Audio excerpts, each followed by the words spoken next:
Award వచ్చినా ఇది రాష్ట్రానికి గర్వకారణం. కానీ సిద్దిపేటకి అవార్డు వస్తే కనీసం ఒక ట్వీట్ కూడా, ఒక చిన్నపాటి అభినందన కూడా మనం నోచుకోలేకపోయినాం. అంటే మన సిద్దిపేట పిల్లలకి ఎంత ముళ్ళు ఉండదో, కక్ష ఉండదో అర్థమైపోతాం. బట్ వాళ్ళు ఇచ్చినా ఇవ్వకపోయినా ప్రజలు మనం ఉన్నాం. అయితే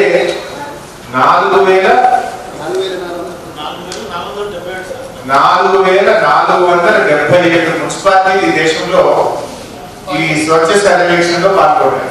4,477 మున్సిపాలిటీలు పాల్గొంటే ఈ దేశంలో మనది 9వ స్థానం, దక్షిణ భారతదేశంలో మొదటి స్థానం. ఎంత 4,477లో 9వ స్థానం. దక్షిణ భారతదేశం అంటే తెలంగాణ, ఆంధ్రప్రదేశ్, తమిళనాడు, కేరళ, ఇందులో మన నంబర్ 1.